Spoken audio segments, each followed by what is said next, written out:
बेटियां बोझ नहीं होती, उन्हें बोझ बना दिया जाता है। चैनल को सब्सक्राइब जरूर कीजिएगा। अकेले रहते रहते राधा को जब काफ़ी हद तक एकांत में रहने की आदत सी हो गई थी। रजत जी, अरे अपनी राधा के पति, सुबह 10 बजे तक अपनी दुकान निकल जाते थे, फिर शाम को 7 बजे तक आते हैं। शांति प्रिय, खुश मिजाज शख्सियत के मालिक हैं। कम बोलना, अखबार पढ़ना, मैच देखना उनकी विशेष रुचि है। साल में 1 या 2 बार सहपरिवार पर्यटन उनकी जीवन शैली में शामिल है।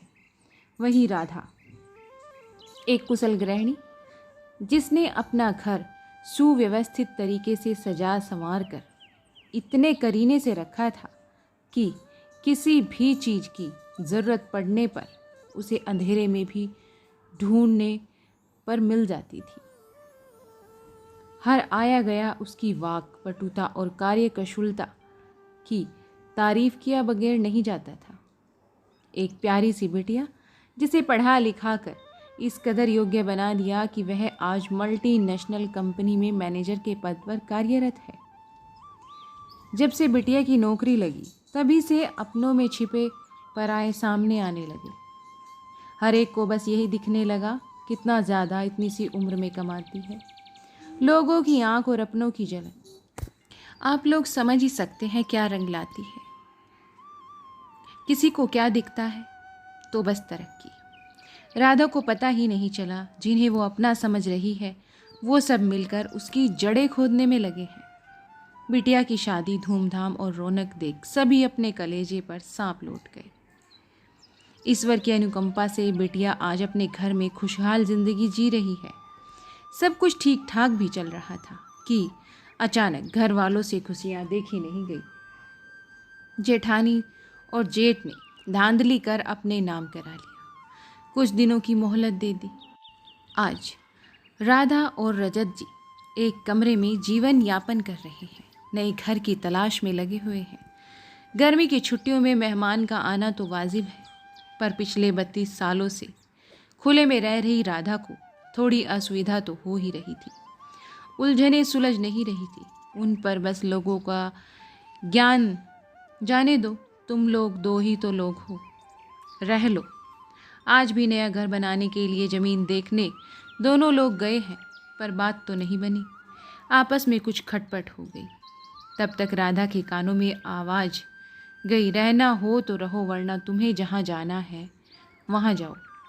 वो शांत हो गई और उसके कान में किसी अपने के कहे शब्द गूंज गए, तुम्हारे पास तो कोई ऑप्शन है ही नहीं, तुम्हें तो हर हाल में यही रहना है। जीवन के 53वें बसंत में आकर भी वो खुद को मजबूर और बोझ समझने लगी, जबकि वो उस संयुक्त परिवार की परी थी जिसमें जेठानी और 2 कुंवारी नंदों के होने के बावजूद उसको सास मायके जल्दी जाने ही नहीं देती थी। तुम चली जाओगी तो घर कैसे चलेगा? उस वक्त उसे बड़ा गर्व महसूस होता था।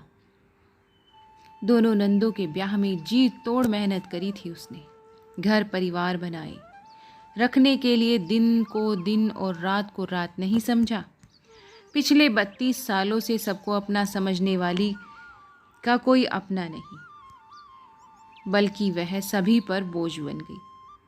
काश इतना समय और मेहनत किसी सरकारी नौकरी को दिया होता तो आज यह स्थिति न होती। सोचने पर मजबूर हो गई बेचारी राधा। आज से 30-35 साल पहले जिन लड़कियों को हथेली का छल्ला बनाकर पाला गया, उसमें से अधिकांश की शायद यही स्थिति है।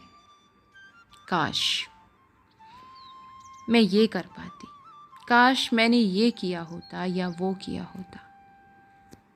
दोस्तों, चैनल को सब्सक्राइब जरूर कीजिएगा और इस कहानी के प्रति आपकी क्या प्रतिक्रिया है, अपने कमेंट्स में आप हमें ज़रूर बताइएगा।